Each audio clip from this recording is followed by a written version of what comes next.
ณะพักหากฐานแผนกอุตสาหกรรมและการค้าแขวงจำปาสักสำเร็จการถาบทามบุคลากรเข้าใส่โครงประกอบคณะพักหากฐานวันที่27หาวันที่28กรกฎาคม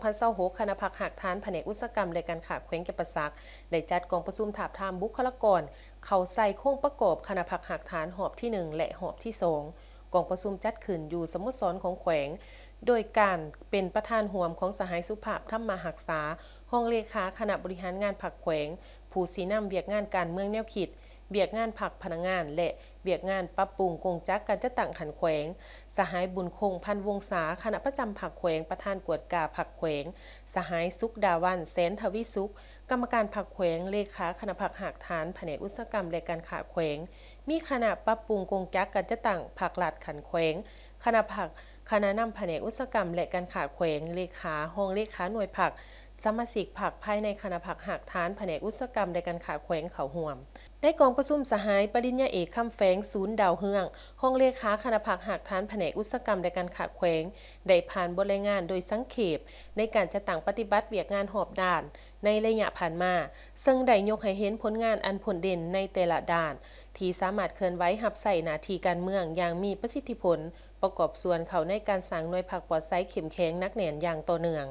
จากนั้นสหายแสงอาทิตย์คันดาราห้องหัวหน้าคณะจัดตั้งแขวงต่างหน้าคณะปรับปรุงกงจักการจัดตั้งผักลาดขันแขวงก็ได้ผ่านมาตรฐานเงินไขของผู้ที่จะลงสมัครหับเลือกตั้งเขาในคณะผักหากฐานสุดใหม่มาตรฐานเงินไขของพนักงานนำพาคุ้มครองโดยปฏิบัติตามมติของกรมการเมืองศูนย์กลางผักเลขที่030/กมสพลงวันที่3มังกร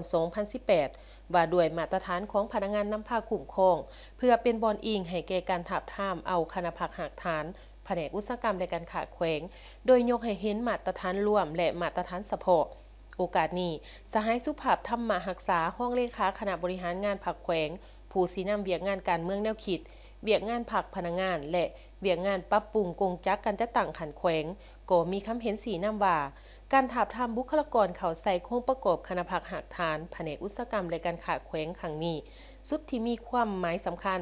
ย้อนแนวนั้นผู้เข้าร่วมต้องกำแหนมาตรฐานร่วมและมาตรฐานเฉพาะของบุคลากรที่จะคัดเลือกเขาใส่โครงประกอบคณะผักหากฐานพร้อมทั้งยกสูงความรับผิดชอบหน้าที่การเมืองของตนในฐานะเป็นสมาชิกพรรคเพื่อเลือกเอาบุคคลที่มีมาตรฐานเงื่อนไขโดดเด่นกว่าหมู่เข้าในโครงประกอบคณะผักหากฐานเพื่อเฮ็ดหน้าที่ในการนำภาษีนำให้มีความสอดคล้องบนพื้นฐานกฎระเบียบพรรคพร้อมนี้กองประชุมก็ได้พร้อมการใส่สิทธิประชาธิปไตยและความรับผิดชอบการเมืองของตนเข้าในการปอนบัตรถาบทามบุคลากรหอบที่1และหอบที่2ในกองประชุมยังได้ผ่านหางบทรายงานการเมืองทั้ง2ภาคและบทสำรวจการนำพารวมของคณะผักหากฐาน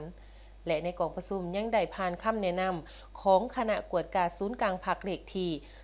285ทับคกสพลงวันที่15กันยายน2023เกี่ยวกับการกักเกี่ยมและดำเนินชีวิตการเมืองถ่ายสมัยของกองประชุม3ขันของผัก